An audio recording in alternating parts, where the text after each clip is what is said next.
this great inheritance and of the duties and heavy responsibilities of sovereignty, which have now passed to my beloved daughter. King Charles has signed a new royal succession law, and Britain is stunned. The decision does not remove Prince William from the line of succession. Instead, it strengthens his future path and places Catherine beside him as a central figure in the monarchy's next chapter.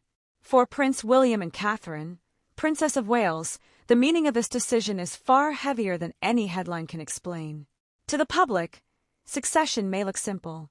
One monarch reigns, the next heir waits, and when history demands it, the crown passes forward. But inside the royal family, succession is not just a legal order. It is a lifelong pressure, a family burden, and a reminder that every future coronation begins with the end of someone else's reign. That is why this new law has created such a powerful reaction. It does not change William's destiny. That destiny has been clear since birth, but it changes the way that destiny is prepared. Instead of leaving the future to tradition alone, King Charles has now placed a stronger structure around the next reign. William is no longer being treated only as the heir who will one day step forward. He is being moved closer to the working center of monarchy, while his father still wears the crown. And that is where the emotional tension begins. Charles remains king. His authority has not disappeared. The crown has not passed to William. But by signing this law, Charles has acknowledged something the monarchy often avoids saying too clearly: the future must be ready before the moment arrives. In the modern age, the royal family cannot afford confusion during crisis. It cannot depend only on ceremony, custom, and public affection. It must have a clear plan, clear authority, and a future king and queen prepared to act when the country needs steadiness most. For William, that trust is both an honor and a warning. He knows the crown will one day come to him, but knowing something from childhood does not make it easy to carry. Every new briefing, every new responsibility, every official step toward greater authority brings him closer to the role he has spent his life preparing for, and closer to the personal loss that must come before it. That is the part no royal statement can soften. Catherine's position is just as important. This law does not place her in the background as a supportive figure. It recognizes that William's future reign will depend on partnership. Catherine is being positioned as a central force in the monarchy's next chapter, not because she seeks power, but because her steadiness has become one of the institution's strongest assets.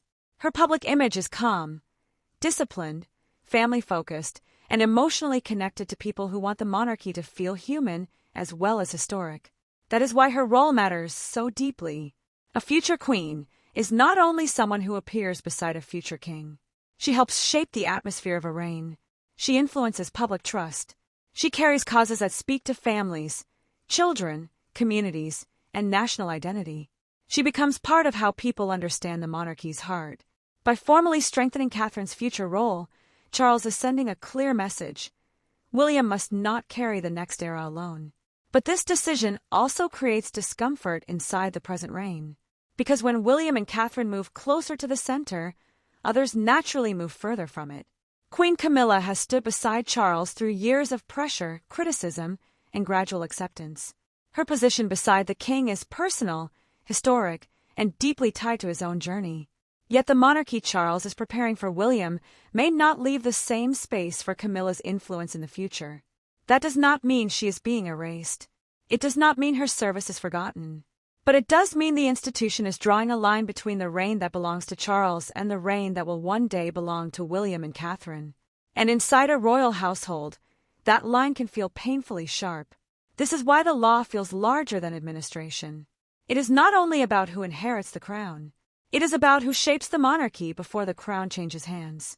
It is about whether Britain's future king and queen should be prepared quietly in the background or formally recognized as the partnership that will one day carry the institution forward. And now that Charles has signed his name, one question becomes impossible to avoid.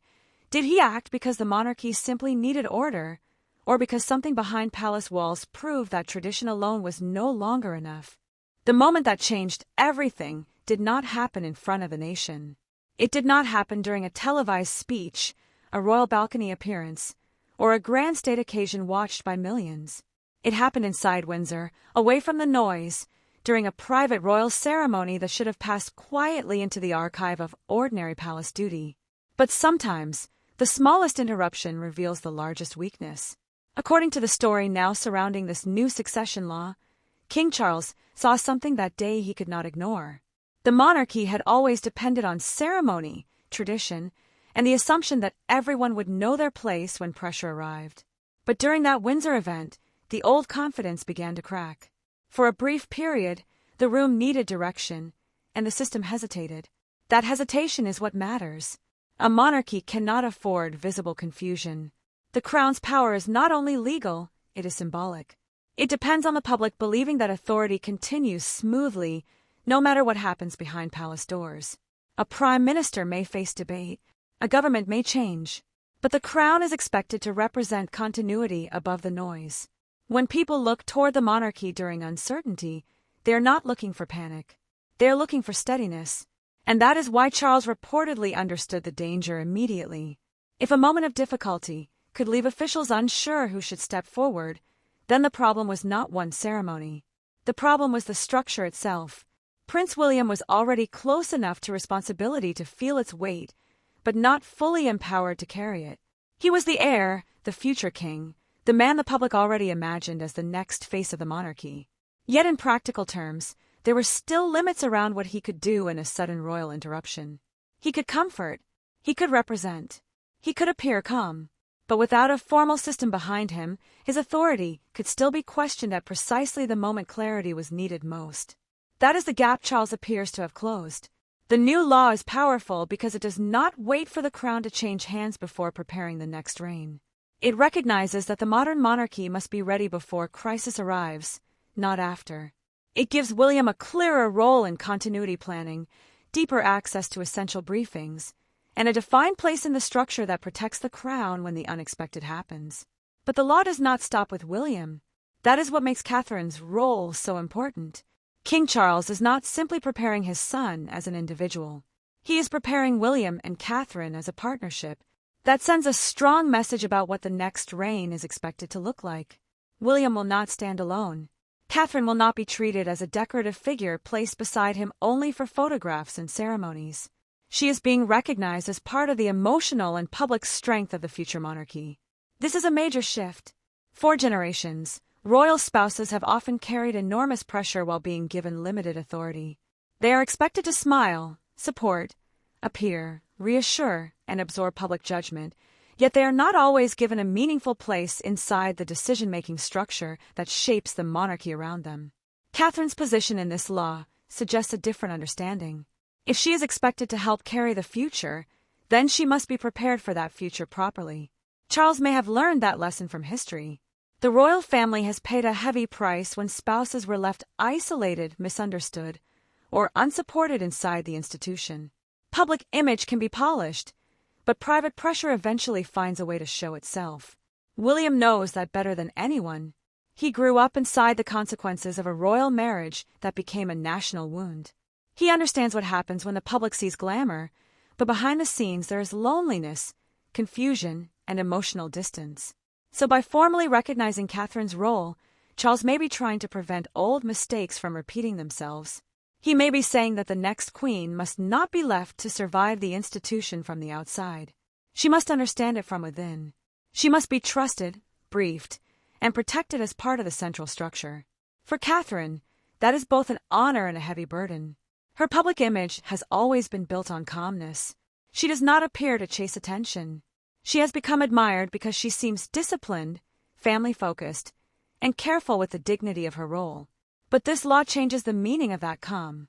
It turns her from a respected Princess of Wales into a woman formally tied to the future survival of the monarchy.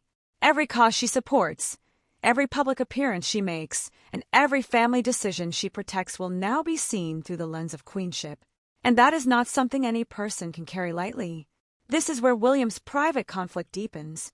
He may understand why the law is necessary, but necessity does not remove the emotional cost. Accepting more authority while his father is still king could feel uncomfortable, even disloyal. The Prince of Wales must now walk a narrow path. He must show readiness without appearing impatient. He must accept trust without seeming to reach for power. He must prepare for the throne while making it clear that Charles remains the sovereign. That balance will define the next stage of royal life. And then there is Camilla. The law may not remove her from Charles's side, but it changes the atmosphere around her. If William and Catherine become the official center of future planning, then Camilla's long-term influence naturally narrows. She remains queen in the present reign, but the future is now being built elsewhere. For a woman whose public acceptance took decades, that shift cannot be emotionally simple. Camilla has spent years proving loyalty to Charles and service to the monarchy. She stood through criticism, endured difficult comparisons, and eventually became part of the official image of the reign. But succession planning is not sentimental. It does not ask who waited the longest or who suffered most publicly. It asks what structure will protect the crown when the next reign begins. And Charles, by signing this law, appears to have answered that question clearly. The future belongs to William and Catherine. That does not erase Camilla's service. It does not end Charles's reign. It does not mean the monarchy has abandoned the present. But it does mean the palace has chosen to make the next chapter visible before the final page of this one has turned. And once Britain understands that, the next question becomes unavoidable. Did Charles sign this law because he wanted to prepare the future, or because the Windsor moment proved the monarchy was already running out of time to do so? That question would have followed King Charles into every private room of the palace. Because once a monarch sees weakness inside the system, he cannot simply unsee it. He can delay the conversation. He can soften the language. He can ask advisors for more careful wording. But the truth remains waiting on the table. If the future is not prepared before crisis arrives, then the crown may be forced to improvise at the very moment it must look strongest. That is why the Windsor moment became more than an uncomfortable memory. It became evidence. It showed Charles that William and Catherine were already behaving like the future center of the monarchy, even before the law recognized them that way. William had the instinct to step forward. Catherine had the calm to steady the room. Officials looked toward them because emotionally and symbolically, they already represented continuity. But symbolism is not enough. A monarchy cannot depend on people guessing who should lead. It cannot depend on instinct, family closeness, or the hope that everyone will simply do the right thing when pressure arrives. Royal duty may be built on tradition, but modern authority needs structure. It needs written responsibility. It needs clear access. It needs a future king and future queen who are not merely admired by the public, but properly prepared within the institution itself. For William, that realization would have been deeply uncomfortable. He has always understood that one day the crown will come to him. But there is a difference between preparing for destiny and having that destiny formally moved closer. The new law does not crown him. It does not end Charles's reign, but it does make William more than a waiting heir. It places him inside the machinery of continuity, closer to the decisions and briefings that define sovereign responsibility. That kind of access changes a person. The public may imagine royal power as ceremony, titles, palaces, and privilege. But for William, the deeper reality would be much heavier. More access means more knowledge. More knowledge means fewer illusions. He would see more clearly the pressure surrounding government communication, national events, public stability, emergency planning, and the private decisions that must never appear uncertain in public. And once that knowledge enters his hands, he cannot return to being only the Prince of Wales the public sees at ceremonies. He becomes a man standing between two worlds. One world belongs to his father, the reigning king, whose authority must remain respected and unquestioned.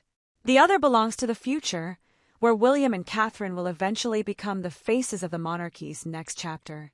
The danger is that the public may begin to see that future too clearly, too soon. That is the burden William must now manage. He must accept responsibility without appearing eager for power. He must show readiness without suggesting that Charles is fading. He must stand close enough to reassure the nation, but not so close that he seems to overshadow the king. It is one of the most delicate positions any heir can occupy. Catherine's burden is just as profound, but different in shape. 4 years, Catherine has been admired because she appears controlled, warm, and steady. She has become one of the royal family's strongest public figures by never seeming to push herself forward. But this law changes the way her restraint will be understood. Once the institution formally recognizes her importance to the future reign, her silence becomes more meaningful. Her appearances become more symbolic. Her causes become part of the next monarchy's identity. She can no longer be seen only as William's support. She becomes part of the architecture of the crown. That is a powerful shift, especially because Catherine's public strength has always come through softness rather than force. She represents family, childhood, emotional stability, and a calmer form of royal duty. In a monarchy often surrounded by conflict, scandal, and criticism, Catherine offers something deeply valuable: reassurance. She gives the public the impression that the future can be dignified without feeling distant, modern without feeling careless, and traditional without feeling cold. King Charles appears to understand that.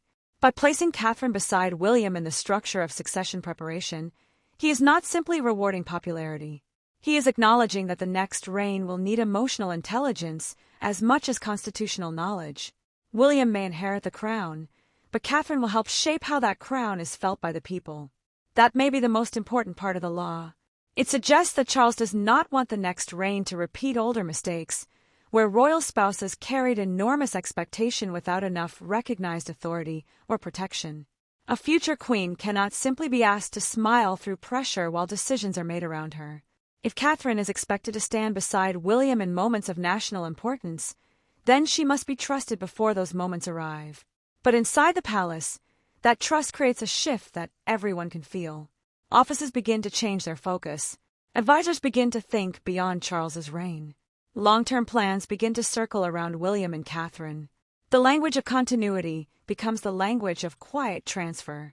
No one may call it that publicly, but royal households understand signals.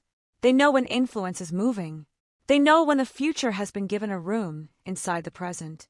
And that is where Queen Camilla's position becomes emotionally difficult. Camilla remains beside Charles. Her place in his life is not erased by the law. Her service during his reign cannot be dismissed. But succession planning does not protect feelings in the same way marriage does. The law draws a practical boundary between the current reign and the next. It says, in effect, that the future court must be built around William and Catherine, not around the networks, preferences, and loyalties of Charles's household. For Camilla, that would be painful not because it is unexpected, but because it is final. She would understand that Catherine's growing role does not simply mean a younger woman becoming more visible. It means the institution preparing to function through another center of gravity. The palace may still honor Camilla, but its future attention is moving elsewhere. Charles must know how that feels, and that may be why this decision carries such personal weight. He is not only preparing his son, he is asking his wife to accept the limits of her influence. He is asking his own reign to make room for the next one. He is asking the monarchy to become honest about a transition it usually prefers to hide behind ceremony.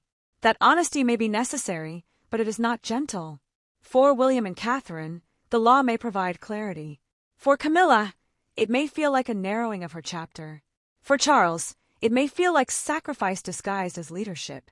And for the country, it raises a question that will only grow louder with every public appearance.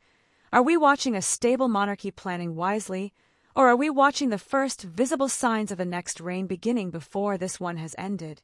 And once that question enters public conversation, the palace faces a new challenge: not signing the law, but controlling what Britain believes the law truly means. And controlling that meaning would become the palace's most delicate task. Because once the law entered public conversation, it no longer belonged only to King Charles, William, Catherine, or the officials who shaped its wording. It belonged to the country, to the newspapers, to the broadcasters, to royal commentators, and to every viewer trying to decide whether this was a moment of calm preparation or the first visible sign that the monarchy was already moving toward a new reign. Buckingham Palace moved quickly to frame the decision as continuity, not crisis. The language was careful. Charles remained sovereign. William had not taken the throne. Catherine had not become queen. Nothing in the established line of succession had been broken. Instead, the palace presented the law as a responsible safeguard, a way to ensure that the crown would never face a moment of uncertainty if royal duties had to be shared or carried forward under pressure. But carefully chosen words could not soften the emotional power of what people had heard. For many viewers, the most striking part was not that William had been confirmed as the future king. Britain already knew that. The shock was that Catherine had been placed so clearly beside him in the structure of the monarchy's future. She was no longer being discussed only as the graceful Princess of Wales or the supportive wife of the heir. She was being treated as essential to the future stability of the crown. That changed the public conversation immediately. Some commentators praised King Charles for recognizing what many royal watchers already believed, that the next reign will not be carried by William alone. It will depend on the partnership between William and Catherine, on their family image, their public discipline, and their ability to make the monarchy feel steady during a period of national uncertainty. To those supporters, the law was not shocking because it was reckless. It was shocking because it made official what the public had quietly sensed for years. But others saw the timing differently. They asked why such a law was needed now. They wondered whether the Windsor incident had revealed more concern than the palace was willing to admit. They questioned whether Charles, after waiting so long to become king, was now preparing the country emotionally for a future beyond his reign sooner than expected. And even though the palace insisted the law was not abdication, the word still hovered over the conversation like a shadow. That is the problem with royal reassurance. Sometimes, denying a fear only reminds people that the fear exists. Inside the palace, the effects were even more visible. Staff understood that this was not just a symbolic statement. It changed how the household would operate. Certain briefings that once moved only through the king's office would now be prepared with William in mind. Long-term planning teams would begin looking toward the Wales household with greater seriousness. Catherine's role in future-focused discussions would become more formal, not less. And quietly, almost invisibly, the center of gravity would begin to shift. No crown had changed hands, but people could feel the direction of travel. For Camilla, that shift carried a private sting. She remained beside Charles. Her role in his reign remained visible, dignified, and personal.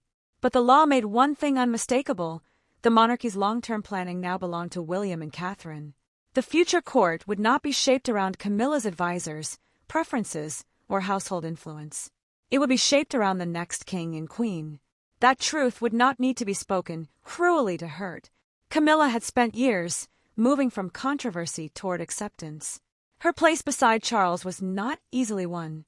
Every official appearance, every public duty, every carefully managed step had helped build the image of a woman who had endured judgment and remained loyal. So to see the future now being structured around Catherine would not simply feel like a younger generation moving forward.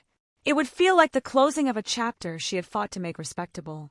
And yet, from the palace's point of view, the decision had logic. Camilla's influence belongs naturally to Charles's reign.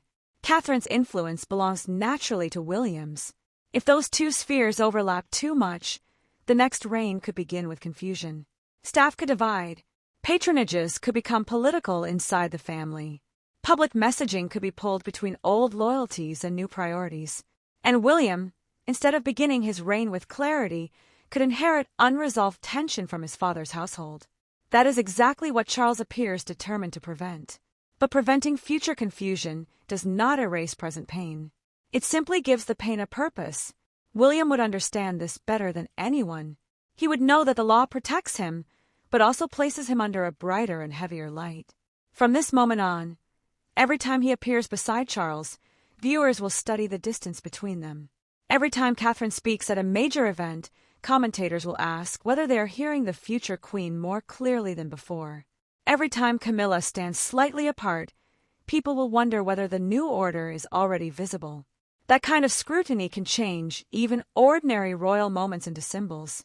A family service becomes a statement. A balcony position becomes a message. A shared engagement becomes evidence. A missing name in a diary becomes speculation. And for a monarchy that survives through controlled images, this is dangerous territory. The palace may want the law to appear calm and practical, but the public will keep searching for emotion inside it. Catherine's response would therefore become crucial. She cannot appear triumphant. She cannot allow her new recognition to look like personal advancement at Camilla's expense.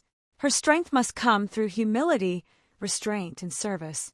She must make the public understand that this is not a crown being reached for, but a duty being accepted before it arrives. That is a very different kind of power. It is power that does not announce itself. It works through consistency. It reassures through presence. It avoids turning preparation into performance. And if Catherine succeeds, the public may begin to see the law not as a rupture, but as a bridge from Charles to William, from Camilla's present role to Catherine's future one, from old uncertainty to a clearer royal structure. Still, the emotional cost remains. Charles has created a path that protects the monarchy, but it forces everyone around him to confront where they stand in relation to the future. William stands closer to the throne. Catherine stands closer to queenship. Camilla stands closer to the boundary of her influence. And Charles stands alone at the center, holding a crown that still belongs to him while preparing the country for the day it will not. That is why the next public image would matter more than any legal explanation. The palace could issue statements. Experts could explain constitutional continuity. Commentators could debate the timing.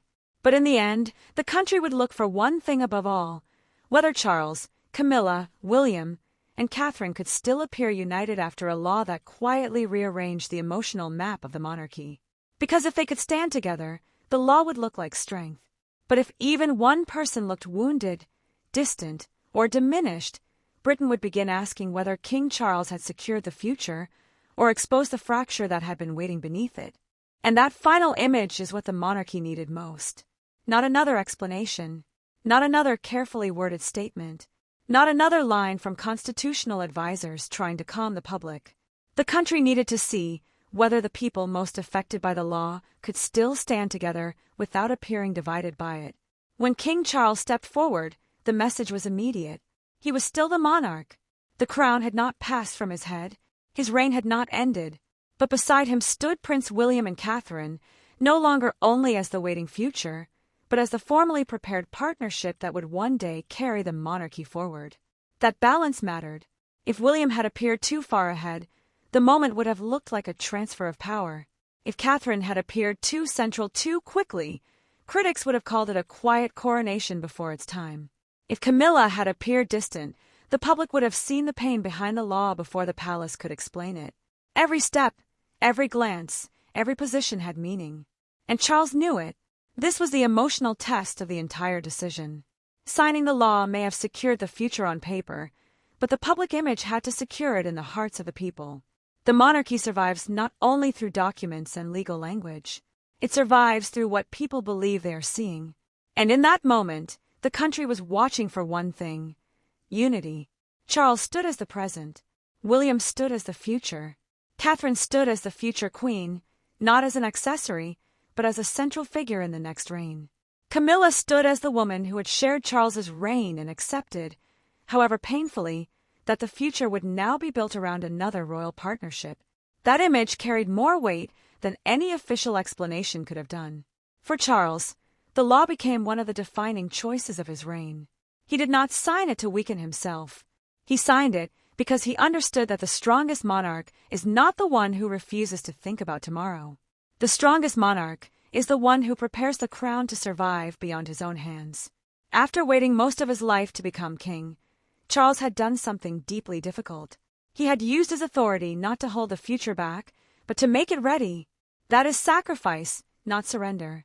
For William, the law changed the meaning of his role. He was no longer simply the heir the public expected to see one day. He was now a more active guardian of continuity, a man trusted to prepare for moments that may come before he officially becomes sovereign. But that trust comes with a cost. From now on, his movements will be watched differently. His words will carry greater weight. His appearances beside his father will be read for signs of transition, even when no transition is happening.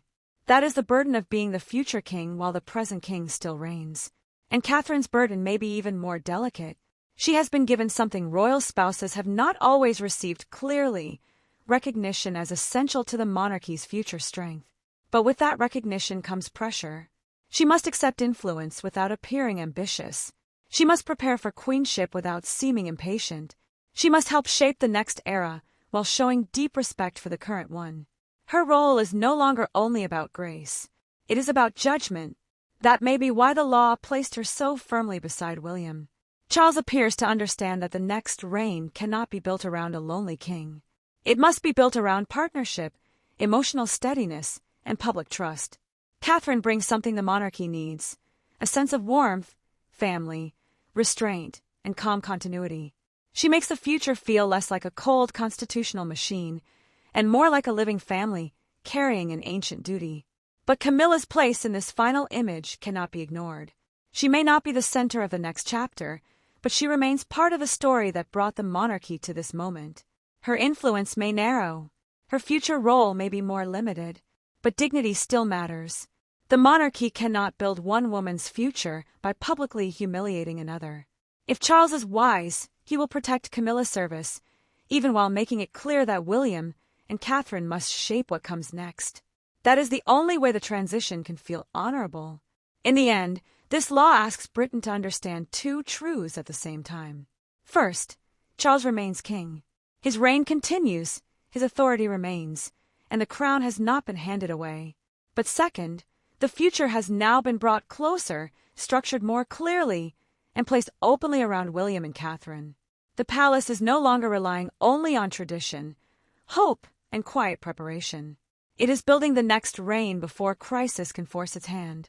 Some will see that as wisdom. They will say Charles has done what responsible monarchs must do, protect the institution before uncertainty arrives.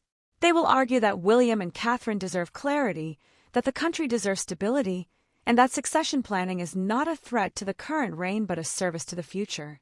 Others will see something more emotional and more painful. They will wonder whether the law reveals hidden concern inside the palace. They will ask whether Charles has moved the future closer because something behind closed doors made delay impossible. They will sympathize with Camilla, whose influence appears to narrow just as Catherine's importance rises. And they will question whether the monarchy can truly prepare for tomorrow without wounding the people who helped shape today. That is why this story will stay in the public mind. It is not only about a law. It is about the meaning of legacy.